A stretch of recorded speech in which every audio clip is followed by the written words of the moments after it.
This is definitely an attack. It will affect your child rearing. It will affect your education system. This is instructions for the teacher in the classroom to ask her or his students, how do people express their sexual feelings? What is abstinence? And here are some answers. Oral sex, masturbation, anal sex, massage, holding hands, touching each other's genitals, saying, I like you.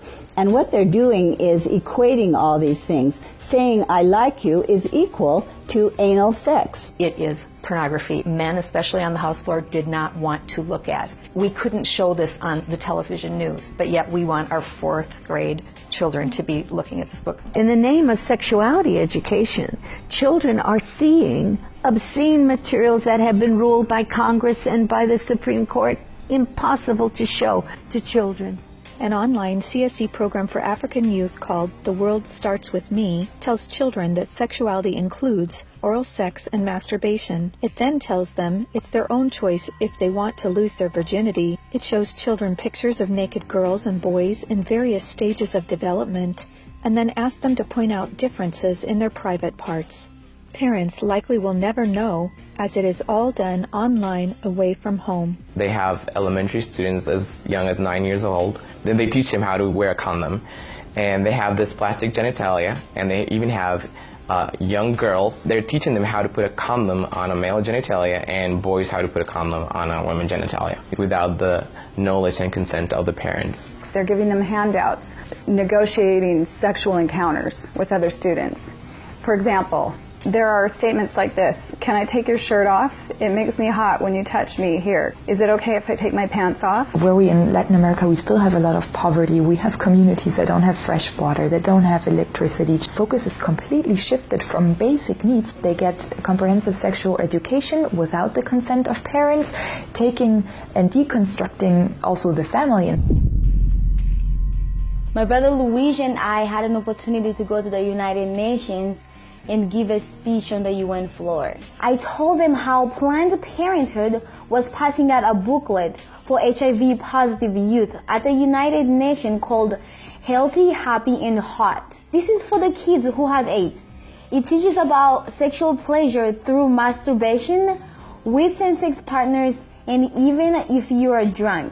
This pamphlet called Healthy, Happy and Hot tells young people that you have the right not to disclose your HIV status to a sexual partner if you're not comfortable. It also tells young people that are HIV positive that if they decide with their partner not to wear a condom, that's their decision.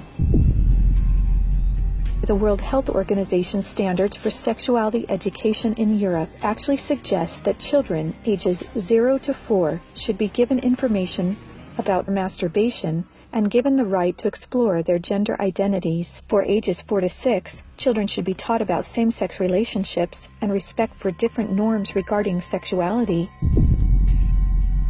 The interests of organizations like UNFPA and IPPF is to get parents out of the picture and to radicalize and sexualize children. UNFPA has tried to convince my country to change our positions on issues such as reproductive rights and comprehensive sexuality education. Madam Chair, does the UNFPA think it can do this because Nauru is the smallest member state of the United Nations? The Nigerian government was actually told by the Western countries that if they do not give in, that they will be denied foreign aid. On page 89 of a UNICEF-published Sexual and Reproductive Health Manual, UNICEF listed situations in which one can obtain sexual pleasure that included sexual responses directed towards inanimate objects, animals, minors, and non-consenting persons. In the context of the Sustainable Development Goals that determines the agenda for the next 15 years, the voice is very, very biased. It's just International Planned Parenthood Federation and their affiliates have a direct influence on the outcome documents, on what is established, what is negotiated at the UN. Some of the objectives of the UNESCO Sexuality Education Guidelines include teaching children at age 9 about sexual stimulation and the definition and function of orgasm, and at age 15, that both men and women can receive sexual pleasure with a partner of the same or opposite sex. The It's All One curriculum, also promoted by International Planned Parenthood, reveals the multiple manipulative tactics used to indoctrinate and sexualize children through CSE. Like other CSE programs, It's All One claims, among other things, to be evidence-based, comprehensive, human rights, gender-sensitive, and culturally appropriate education that will increase young people's responsible decision-making, to reduce adolescent rates of pregnancy and sexually transmitted infections, including HIV.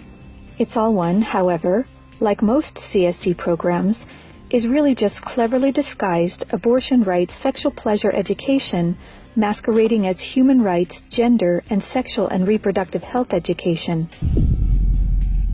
It aggressively promotes abortion. With over 112 references to abortion, It's All One has an obsessive focus on sexual pleasure, mentioning sexual pleasure 62 times. It promotes multiple sex acts and instructs children on how to stimulate themselves or their partner to orgasm. To explore their readiness, children fill out a worksheet that infers children are ready to have sex when you are feeling sexually attracted to the other person, and when you're feeling comfortable about telling the other person what feels good sexually. It teaches that human rights encompass sexual rights, including alleged rights to all persons to sexual expression and the right to seek sexual pleasure. Hooking children on sex is a multi-billion-dollar business for Planned Parenthood and other similar organizations. This is because children, or prospects, once sexualized, become Planned Parenthood customers, dependent upon their services. Comprehensive sexuality education programs are disguised under many names. They may be called comprehensive sex or sexual education, education on human sexuality, reproductive health education, information on sexual and reproductive health, family life education, teen pregnancy prevention, rape prevention, anti-bullying programs, HIV/AIDS prevention, and sometimes even abstinence or abstinence plus education. CSE programs usually falsely claim to be age-appropriate, evidence-based, healthy sexuality education that will prevent teen pregnancy, sexual abuse, STDs, and HIV. One of the handouts that concerns me the most is called the Genderbread Person. They teach that gender is a spectrum, that you can choose to be whatever you want. You could be all female one day and the next day feel like you're neither female or male. Frankly, it's confusing. It's mental molestation. We're confusing these kids as to what they are. From a medical perspective, when sexual freedom is the priority, then sexual health is going to suffer. There are laws in Oregon where children as young as 15 can get taxpayer-funded sex changes without parental consent. You can't have an aspirin at school without parental consent. However, a student could make these life-altering, permanent decisions without their parental knowledge or consent.